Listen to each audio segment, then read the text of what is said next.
Thank you very much, Chairman Tessier, Vice Chair Collins. Really appreciate it. And we really are fortunate to have two really tremendous leaders steering this subcommittee. So I'm grateful to both of you. And I'm very glad to join today's hearing with you as we continue to work towards regular order here in the Senate for the first time in years. And as Senator Collins and I have made very clear, we have a responsibility to work in a timely fashion to write the bipartisan bills that will fund our country, build us as a stronger country, and make our communities safer, and ensure that we stay ahead of our global competitors. And the conversations that we're having today, including this hearing, really help us show how we are going to make those investments decisions here in D.C. that will help strengthen our country and protect our families, which, as we all know, is especially important when China and others are making significant investments in their own Navy and military right now.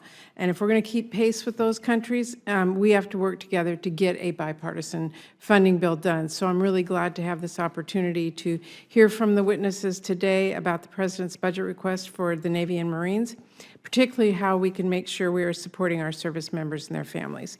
And we need to remember that includes making sure that our military families, as you just alluded to, get things like child care and mental health care and good housing and schools and a lot more, because at the end of the day, our best naval ships can't go very far without the brave men and women who are willing to put themselves on the front lines to keep our country safe. So with that, I do have some questions for you today. And Admiral Gilday, I'd like to start with you because in February, seismic deficiencies were found at 3 of the dry docks, as you know, at Puget Sound Naval Shipyard in Bremerton and the Delta Pier at the Trident Refit Facility in Bangor, two very critical facilities in my home state of Washington.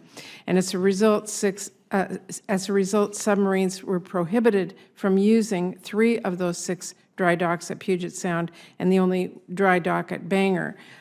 Puget Sound Naval Shipyard is the primary location for attack submarine and aircraft carriers maintenance, as we know, on the West Coast. So I wanted to ask you today, how exactly is the Navy working with Puget Sound Naval Shipyard and Trident Refit Facility to plan and implement the near-term mitigation, and what resources do you need to have to accomplish that?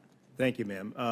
We're making good progress right now on the repairs in three of those facilities. So the first one at TRF Bangor will be complete in June. That's the most substantial work that we're doing, essentially repairing both sides of the entire dry dock.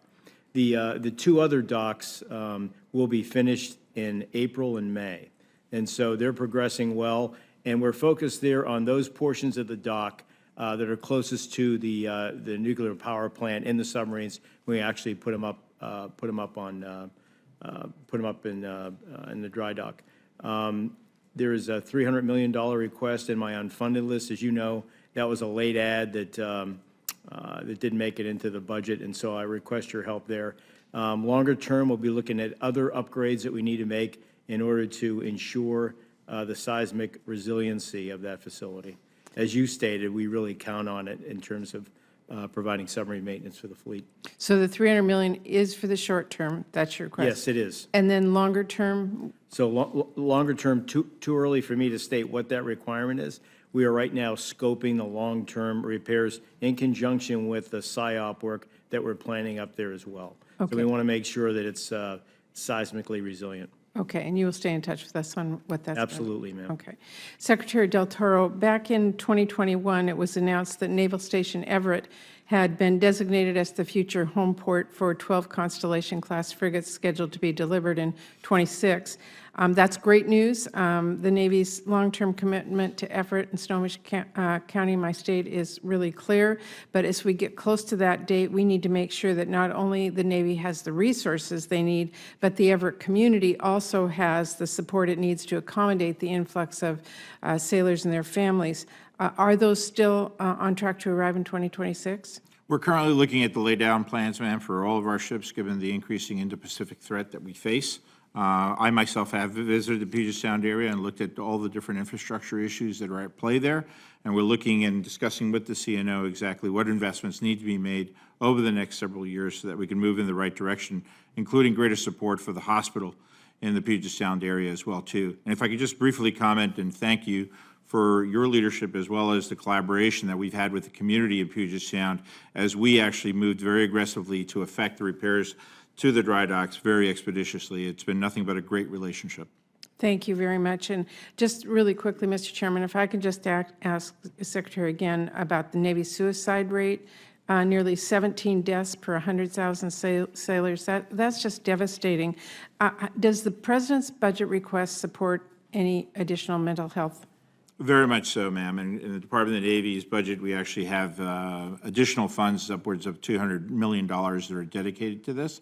And in addition to the actual human element of actually trying to bring everyone together to try to solve this very, very grave problem that we face as a nation and as a Navy as well, too. Okay, thank you very much. Thank you, Mr. Chairman.